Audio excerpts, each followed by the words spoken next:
திருவாலங்காடு யார்? காரைக்கால் அம்மையார் தலையால் நடந்து வந்த பதி. காரைக்கால் அம்மையார் யார்? இறைவனே அம்மா அப்படின்னு சொன்ன ஒரு பெருமை காரைக்கால் அம்மையார் கொண்டுங்க. வேற யாருக்கும் அந்த பெருமை கிடையாது. அம்மா அப்படி வெறுமனே புராணத்தில் அம்மான்னு சொன்னால் காரைக்கால் அம்மையார் தான்.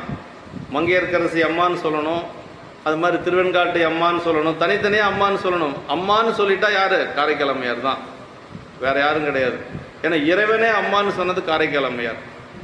அதனால அம்மா இறைவனே அம்மா என்று சொன்ன அந்த அம்மா தலையால் நடந்து வந்த பதி திருவாலங்காடு இல்லை. தலையால் நடந்து வந்த அந்த திருவாலங்காட்டுக்குள்ளே நான் காலால் மிதிக்க மாட்டேன் என்று சொல்லி அவர் என்ன பண்ணார்? வேறொரு இடத்துல போய் தங்குறாரு. அங்கேயும் அதே மாதிரி தான் சாமி போய் கேட்குறாரு, அயர்ந்தனையோ என்னை பாடுதற்கு அப்படின்னு கேட்குறாரு.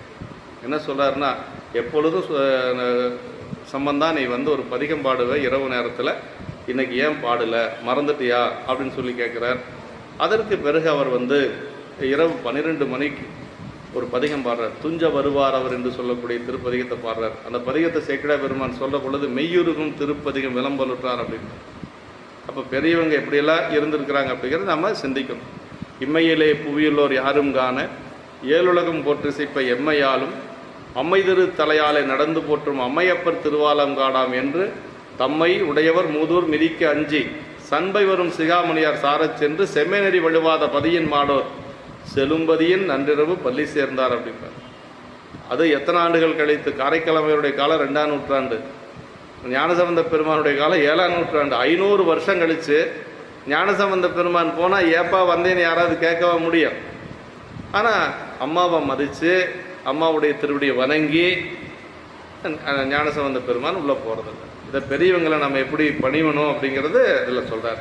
சரி, பிள்ளையார் திரு அவதாரம் செய்த பெரும் புகழின்னு அவளுடைய பிள்ளையார் திரு அவதாரம் செய்த பெரும்பேறு பெற்ற புகழை என்னும் இந்த தலத்தின் எல்லைக்குள்ளேயும் காலால் மிதித்து அடியெடுக்க வைக்க மாட்டேன் என்று கருத்தை உடையவராய் அத்தலத்தின் எல்லைக்கு புறம்பே நின்று வணங்கி அதனை நம்பிகள் வலமாக சுற்றி வரும்போது உமாதேவியாருடன் இடவ வாகனத்தின் மேல் எழுந்தருளி இறைவன் அவருக்கு எதிர்காட்சி கொடுத்தருள.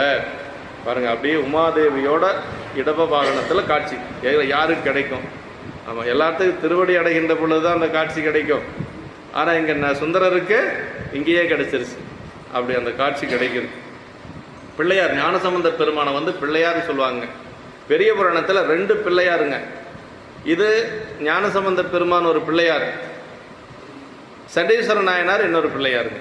ஞானசம்பந்த பெருமான் எப்படி பிள்ளையார்னா, உமையம்மனுடைய திருமுலைப்பால் உண்டதுனால அவர் பிள்ளையார். அவர் எப்படி பிள்ளையார்? முதல்ல சொன்னோம் இல்லையா, அடுத்த தாதை உனக்கு நாம் அப்படின்னு சொல்லி குழந்தைய அவர் கட்டி பிடித்து அவர் உச்சி முகந்தார் அப்படின்னு